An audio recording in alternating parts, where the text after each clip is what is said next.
Once again welcome to Humanities Hive. I know कि मैं बहुत टाइम के बाद क्लास अपलोड कर रही हूँ और उसके पीछे मेन रीज़न ये था कि मैं काफ़ी टाइम से डीएसएसबी एग्ज़ाम की प्रिपरेशन कर रही थी और उस एग्ज़ाम की डेट आ गई और फिर मुझे उस पर फोकस करना पड़ा। बट अब मेरा एग्ज़ाम हो गया है और अब मैं कंटिन्यूटी के साथ, कंसिस्टेंसी के साथ आपकी क्लासेस अपलोड करूँगी और टाइमली आपका सिलेबस भी कंप्लीट होगा और उसके बाद हम प्रैक्टिस भी करेंगे क्वेश्चंस की। ठीक है, I am really sorry for that, but जो इतना लॉन्ग टाइम का गैप हुआ। ओके, चलो इस चैप्टर में हमने अगर आपने लास्ट 2 क्लासेस देखी इस चैप्टर की, तो उसमें हमने challenges of building democracy, Congress dominance in the first 3 general election, nature of Congress dominance, Congress as social and ideological coalition, ये सारे टॉपिक्स हमने 2 क्लासेस में कवर कर लिए थे। आज जो हम टॉपिक्स कवर करेंगे उसमें हम करेंगे tolerance and management of factions and emergence of opposition parties. ये दोनों टॉपिक आज की क्लास में करेंगे और उसके बाद जो छोटी छोटी पार्टीज बनी न्यू कांग्रेस के अलावा, उन पार्टीज के बारे में हम नेक्स्ट क्लास में डिस्कस करेंगे। ओके, तो आज जो हम टॉपिक करने जा रहे हैं उसको समझने के लिए स्टार्टिंग की जो 2 क्लासेस हैं वो देखना ज़रूरी है और जिन बच्चों ने वो क्लासेस नहीं देखी हैं तो वो क्लासेस वो देख लेंगे। ओके, तो आज का जो हमारा टॉपिक है that is tolerance and management of, हमारा टॉपिक है tolerance and management of faction.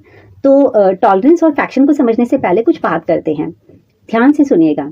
अगर किसी स्कूल में सिर्फ एक ही टीम बार बार जीतती रहे तो बाकी टीमें क्या करेंगी? क्या वो आपस में झगड़ा करेंगी या साथ मिलकर रहेंगी? ठीक ऐसे ही हमारी इंडियन पॉलिटिक्स में हुआ। जब आज़ादी के बाद कांग्रेस पार्टी बहुत ताकतवर थी, पूरे देश में कई फैक्शन गुट बन गए और उन्हें साथ लेकर चलना ही क्या है? Tolerance and management of factions. Okay, मतलब एक ही पार्टी में अलग अलग आइडियोलॉजी वाले लोग हैं, सबके अलग अपनी अपनी विचारधाराएं हैं, लेकिन फिर भी वो साथ रह के काम कर रहे हैं। ओके, इमेजिन करो आपकी क्लास में ही, समझो आप अभी हम क्लास में पढ़ रहे हैं, ठीक है, और 3 लाइंस बनी हुई हैं, रोज हैं, उसमें एक कांग्रेस को बिलोंग करती है, एक सोशलिस्ट ग्रुप को और एक कंजर्वेटिव को, अलग अलग विचारों वाले हैं। अब आप एक ही पार्टी में है, तो आप अलग अलग आइडियोलॉजी की, लेकिन है तो आप एक ही क्लास में, आप उस क्लास को पार्टी समझ लो, ठीक है, पर आपके जो विचार हैं, आपकी जो आइडियोलॉजी है वो अलग अलग है। यही तो है फैक्शंस, ठीक है। और क्योंकि आज का हमारा टॉपिक क्या है? मैनेजमेंट ऑफ फैक्शन, इसलिए मैं इन दोनों वर्ड्स पे, टॉलरेंस और फैक्शन पे फोकस कर रही हूँ, ठीक है। तो यही एक फैक्शन है और एक ही पार्टी में के अंदर कई तरह की विचारधाराएं, कई तरह की आइडियोलॉजी हो सकती हैं। टॉलरेंस का मतलब एक दूसरे के विचारों को रिस्पेक्ट देना। ऐसा नहीं कि जो एक आइडियोलॉजी वाला है वो हमेशा अपनी बात ऊपर रख रहा है, ठीक है, या जो सोशलिस्ट ग्रुप है या कंजर्वेटिव ग्रुप्स हैं उनकी जो विचार हैं उनको इग्नोर किया जा रहा है। नहीं, सबकी बातों को, सबके विचारों को इंपॉर्टेंस देना, उनके विचारों को रिस्पेक्ट देना, यही तो है टॉलरेंस। ओके, अब आता है मैनेजमेंट ऑफ फैक्शन। इसका क्या मतलब है? पार्टी के अंदर जो अलग अलग सोच वाले लोग हैं, साथ रह के जब वो काम करते हैं, ये क्या है? Management of faction. Is it clear? और यही तो है हमारी डेमोक्रेसी की ताकत और हमारी यूनिटी। क्लियर हो गया? अगर आपको टॉलरेंस और मैनेजमेंट ऑफ फैक्शंस अगर क्लियर हो गया है तो आज का जो टॉपिक है, अब तक हमने जो 2 क्लासेस ली थी उससे क्लियर हो गया होगा। क्योंकि कांग्रेस पार्टी कैसी थी? एक ऐसी पार्टी थी जिसमें सभी आइडियोलॉजी वाले लोगों के लिए जगह थी, सबको रिस्पेक्ट दी जाती थी, सबके विचारों का सम्मान किया जाता था और उनके जो विचार थे या उनको इम्प्लीमेंट भी किया जाता था। ओके, चलो अब एनसीईआरटी क्या कहती है? अगर एग्जाम में क्वेश्चन आएगा तो हमें कैसे प्रेजेंट करना है? This coalition like character of the Congress gave it an unusual strength. Congress का यही जो कोलिशन वाला कैरेक्टर था, यही तो उसकी ताकत थी। फर्स्ट पॉइंट आप क्या लिखेंगे? A coalition accommodates all those who join it, compromise and inclusiveness. देखो जो कीवर्ड्स है उनको मैं सर्कल करती जा रही हूँ। कोलिशन का मतलब क्या होता है? जब हम सबको साथ लेके चलते हैं, सबको अपने साथ अकोमोडेट करके चलते हैं, और कोलिशन में हमें कॉम्प्रोमाइज भी करना पड़ता है, इंक्लूसिवनेस के साथ चलना पड़ता है, सबको साथ लेके चलना पड़ रहा है और सबके विचारों को सम्मान देना पड़ता है। And this strategy put the opposition in difficulty. और तभी तो अपोजिशन कांग्रेस पार्टी का स्टार्टिंग के तो जो 3 जनरल इलेक्शन थे उसमें वो कुछ नहीं बिगाड़ पाए।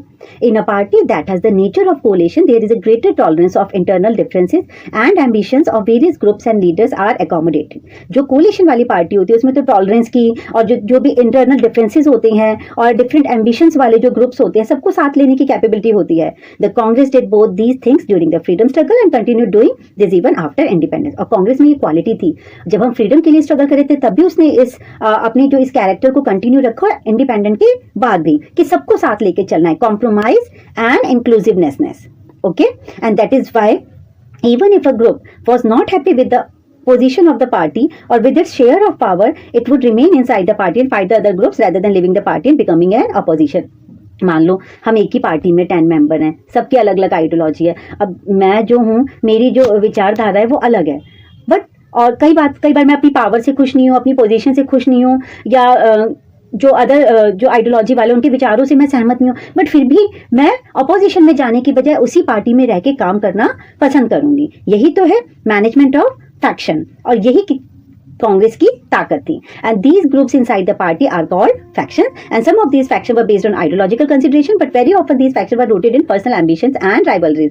फैक्शन तो होते ही थे, कुछ फैक्शन आइडियोलॉजी के बेस पे होते थे और कुछ फैक्शन उनके पर्सनल एम्बिशंस, उनके पर्सनल आइडियोलॉजी और राइवलरीज को लेके भी होते थे। Okay, And last, instead of being a weakness and internal factionalism become a strength of the Congress. Weakness तो कभी नहीं रही है फैक्शन कांग्रेस का, ये हमेशा कांग्रेस की ताकत बनी, क्योंकि वो सबको साथ लेके चल रही है, ठीक है। And since there was room within the party for various factions to fight with each other, it means that leaders representing different interests and ideologies remain within the Congress rather than go out and form a new party. ये बात बार बार repeat हो रही है कि वो other किसी party को join करने की बजाय कांग्रेस में साथ रहकर ही काम करने को ज्यादा प्रेफरेंस देते थे। And the other parties primarily attempted to influence these factions. They constantly pressurized and criticized and influenced the Congress. जो अदर पार्टीज होती थी वो कंटिन्यू प्रेशराइज करती थी कांग्रेस को इस बात के लिए कि क्रिटिसाइज भी किया जाता था, कांग्रेस को इन्फ्लुएंस करने की कोशिश करती थी। And the system of faction function as balancing mechanism with the ruling party. But Congress के जो फैक्शन वाला जो कैरेक्टर था, जो फीचर था, इसने डेमोक्रेटिक कंट्री में एक बैलेंस मेंटेन करके रखा। क्यों? क्योंकि यहाँ पे सभी विचारों को सम्मान दिया जा रहा है, सबके विचारों को रिस्पेक्ट दी जा रही है। ऐसा नहीं कि कोई एक इंडिविजुअल पर्सन है और सिर्फ उसके ही जो आइडियोलॉजी है उसको इंपॉर्टेंस दी जा रही है। And in that sense, in the first decade of electoral competition, the Congress acted both as the ruling party as well as the opposition. और इसलिए हम कहते हैं कि कांग्रेस ने एज अ रूलिंग पार्टी भी रोल प्ले किया और एज अ अपोजिशन भी। क्यों? क्योंकि उसके अंदर डिफरेंट आइडियोलॉजी वाले अलग अलग लीडर्स थे। And that is why this period of Indian politics has been described as the Congress system. और इसी फीचर्स, इसी कैरेक्टर की वजह से कांग्रेस कंटिन्यू फर्स्ट, सेकंड और थर्ड जनरल इलेक्शन में कंटिन्यू जीती आई। और आगे भी हम देखेंगे 77 के बाद कोई अदर पार्टी जब आई भी सत्ता में तो वो थोड़े टाइम के बाद ही गिर गई और फिर से कांग्रेस ने कम बैक किया। वो हम बाद में नेक्स्ट चैप्टर में पढ़ेंगे जब इंदिरा गांधी के बारे में पढ़ेंगे, ठीक है। तो ये कांग्रेस की ताकत थी, डिफरेंट आइडियोलॉजी, फैक्शंस। ओके, अब आते हैं एमरजेंस ऑफ अपोजिशन पार्टीज। जब थोड़े बहुत इस तरीके से फैक्शन होंगे तो अपोजिशन पार्टीज भी बनना शुरू हुई। व्हाट इज मीन बाय, सबसे पहले हम अपोजिशन का मीनिंग क्लियर करेंगे। अपोजिशन का मतलब क्या होता है? अगर पेपर में भी आता है एमरजेंस ऑफ अपोजिशन पार्टी, तो पहले आप 2 लाइंस में मीनिंग क्लियर करेंगे, उसके बाद आप एक्सप्लेन करेंगे। ये डिपेंड करते हैं कि क्वेश्चन कितने मार्क्स का आता है। अपोजिशन अगर हम यूजुअल सेंस में बात करें, हॉस्टिलिटी और एनिमोसिटी, ठीक है, कि भाई जिसके विचारों से हम सहमत नहीं है, या हम 2 पर्सन हैं लेकिन उसके और मेरे विचार बिल्कुल अलग अलग हैं, ठीक है। बट अगर हम पॉलिटिकल सेंस में बात करें, opposition refers to the political party और group of parties that form part of a country's parliament but are not in the government. ये है आपका लर्न करने का, ठीक है, कि पॉलिटिकल सेंस में बात करें तो ऑपोजिशन पार्टी क्या है? पॉलिटिकल पार्टी तो है ही, ग्रुप ऑफ पार्टीज, और वो पार्लियामेंट का हिस्सा है बट वो सरकार का हिस्सा नहीं है, क्योंकि सरकार तो वो बनाएगी ना जो सत्ता में जीत के आई है, ठीक है।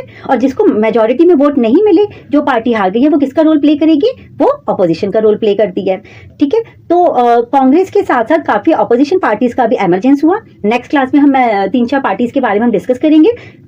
We have already come across the names of many parties other than the Congress. Even then, India had a larger number of diverse and vibrant opposition parties than many other multi-party democracies. Sorry, यहाँ पे space नहीं आना था। और आपको पता है India किसी डाइवर्सिटी वाली कंट्री है और मल्टी पार्टी सिस्टम है, कितनी सारी पार्टीज हैं। Okay, and although the opposition party failed to provide an alternative to the ruling party, yet their presence played a crucial role in maintaining the democratic character of the system. No doubt, बहुत सारी opposition पार्टियां आई, but कोई भी कांग्रेस का alternate नहीं बन पाई, उसकी जगह नहीं ले पाई। हाँ, हम ये जरूर कह सकते हैं कि इसने कंट्री में डेमोक्रेसी को मेंटेन रखा, ठीक है, और एक लीड रोल प्ले किया कि पोजीशन का होना जरूरी है, और उसने इसके लिए एक लीड रोल प्ले किया। And these party also groomed the leaders were to play a crucial role in the shaping of our country.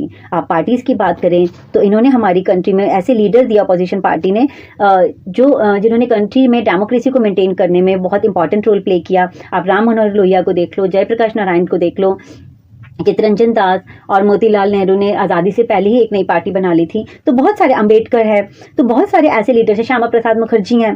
The interim government that ruled the country after the declaration of independence and the first general election included opposition leaders like doctor Ambedkar, Shyama Prasad Mukherjee in the cabinet. ये other party के थे, but फिर भी उन्हें interim government के लिए invite किया गया, कैबिनेट के मेंबर्स बनने के लिए इन्वाइट किया गया। कैबिनेट के मंत्री बनने के लिए उन्हें बुलाया गया, but Jawaharlal Nehru often referred to his fondness for the socialist party and invited socialist leaders like Jayaprakash Narayan to join the government. और हमारे जो सोशलिस्ट लीडर थे जयप्रकाश नारायण, जवाहरलाल नेहरू, तो उन्हें भी इनवाइट किया कैबिनेट को ज्वाइन करने के लिए, बट उन्होंने रिफ्यूज कर दिया था। एंड दस